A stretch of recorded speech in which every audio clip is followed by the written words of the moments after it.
जिस video editor को web form को देखना, आंखों से पढ़ना और समझना आ गया, वो अपना वीडियो एडिटिंग का काम डबल स्पीड से कर सकता है। वेब फॉर्म पढ़ने की कला यदि आपके अंदर डेवलप हो गई तो आप ऑडियो का काम डबल स्पीड से कर सकते हैं। मेरा नाम है रामा। हम आपको बताएंगे इस ट्यूटोरियल में वेब फॉर्म को कैसे पढ़ना है, कैसे देखना है, कैसे समझना है और किस तरीके से अपने काम को डबल स्पीड में करना है। इस ट्यूटोरियल में आपको कई सारे ट्रिक्स और टेक्निक्स को सीखने को मौका मिलेगा कि किस तरीके से वेब फॉर्म का प्रयोग करते हैं अपने काम को तेजी से करने के लिए। अब यदि आपको वेब फॉर्म की अंडरस्टैंडिंग है,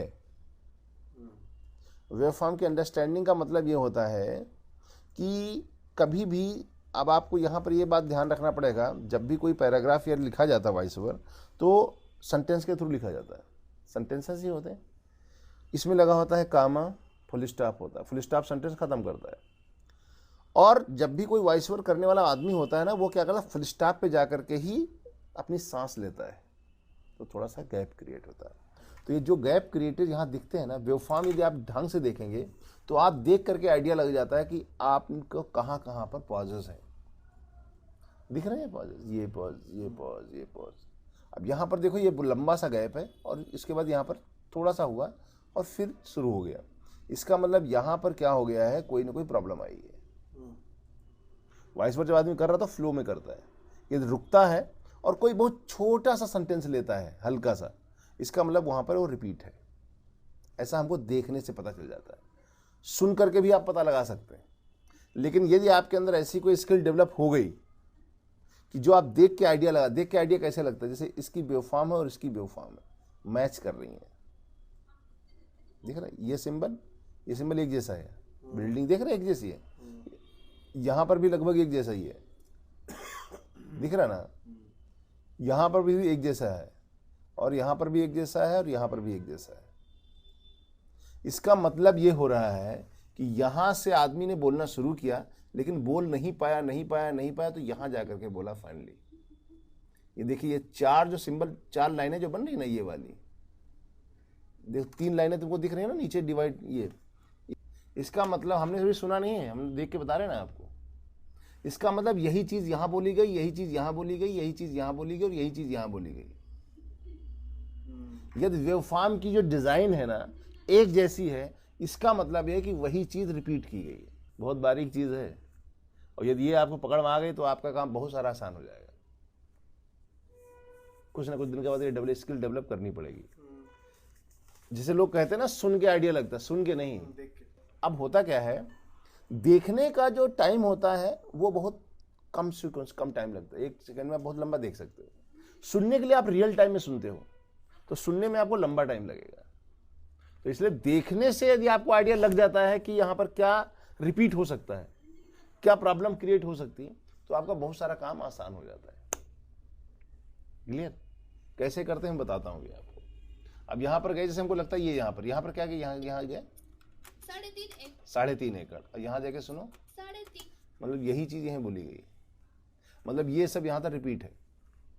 कभी भी जब स्क्रिप्ट होगी ना, ये 2 सेंटेंस आसपास वाले कभी एक वर्ड से शुरू नहीं होंगे। कभी भी वॉइस ओवर या स्क्रिप्ट लिखी जाती है, यदि आसपास चीजें हैं तो कभी भी दोनों सेंटेंस की जो शुरुआत है ना, एग्जैक्ट एक वर्ड से नहीं हो सकती, अगला वर्ड कोई ना कोई दूसरा होगा। ऐसा 99 बार ऐसा ही होता है कि कभी भी कोई वर्ड जो है, क्योंकि आप रिपीट करते नहीं हो ना लिखते समय। जैसे आपका मेन कैरेक्टर नाउन है, तो जब आप अंदर दूसरा सेंटेंस लिखते तो उसको नाउन ही नहीं लिखते। जैसे आपके नाम लिखे राकेश ने, राकेश एक अच्छा विद्यार्थी है, फिर राकेश अच्छा लिखता भी है, राकेश अच्छा पढ़ता, ऐसा नहीं होता है। फिर एक बार राकेश आपने मेंशन कर दिया, सेकंड टाइम तो आपको प्रोनाउन यूज करना होता है, वह, सी इट लगा देते ना, ही सी इट लगा देते ना, तो वो मान लिया जाता है कि वही बोल रहा है। तो एग्जैक्ट ऐसा सेंटेंस लिखते समय ऐसा जरूर किया जाता है कि वो ऐसा नहीं होता है। तो इससे हमको आइडिया लग जाता है कि ये सेम चीज है, तो हम यहाँ से काटेंगे, थोड़ा ये रिपीट था, डिलीटेड, ठीक है। लेकिन हम आपको आज बता रहे हैं कि पकड़ना कैसे। ये बिल्डिंग की डिजाइन है ना, इससे हम लोग पकड़ लेते हैं, ऐसे देख के, सुनते भी नहीं। म्यूजिक पे एडिट करते हैं ना, बीट पे, तो ये बहुत काम करती है। चलिए अपू घर के वाटर अम्यूजमेंट पार्क में पानी की फुहारों और संगीत की धुनों पर थिरकते इन लोगों को अब और नहीं देखा जा सकेगा। गर्मी ने दस्तक दे दी है, लेकिन इस बार ठंड की विदाई। अब देखिए ये रिपीट है गर्मी ने दस्तक दे दी। और यहाँ पर क्या बोला? गर्मी ने अब इसकी डिजाइन देख, सिमिलर है। जब आदमी जो वॉइस ओवर पढ़ने वाला आदमी होता है, अब यहाँ देखो इसकी नॉर्मल जो सांस लेने की टाइमिंग क्या है इस बंदे की जो वॉइस ओवर कर रहा है, ये है और ये है, ये ज़्यादा लंबा टाइम लिया है। इसका मतलब आदमी ने क्या किया, रुका है, उस सेंटेंस को पढ़ा है, फिर दोबारा शुरू किया है।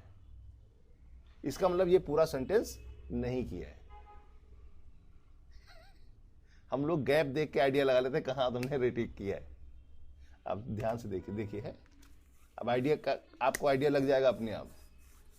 नॉर्मल इसकी सांस लेने की जिस बंदे ने एक वॉइस ओवर किया है, ये है, ये है, ये है, ये है, ये है, यहाँ ज़्यादा है मतलब प्रॉब्लम है, यहाँ ज़्यादा है इसका मतलब प्रॉब्लम है, यहाँ ज़्यादा है इसका मतलब प्रॉब्लम है, यहाँ ज़्यादा है इसका मतलब प्रॉब्लम है।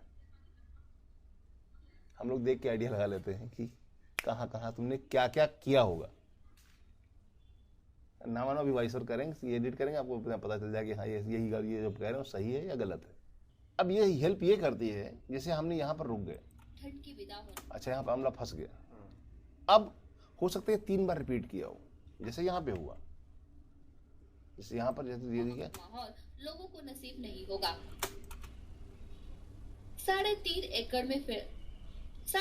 एकड़ में फैले अपू घर के वाटर पार्क लोगों की पहली पसंद बन गया था।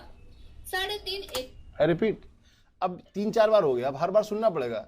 अब यदि आपके अंदर ये स्किल डेवलप हो गई कि वेव फॉर्म आप देख सकते हैं, तो आपको आइडिया लग जाएगा अच्छा ये यहाँ से शुरू है, तो ये इतना आपको सुनना नहीं पड़ेगा। ये बहुत ज़्यादा मुश्किल काम नहीं है, डिज़ाइन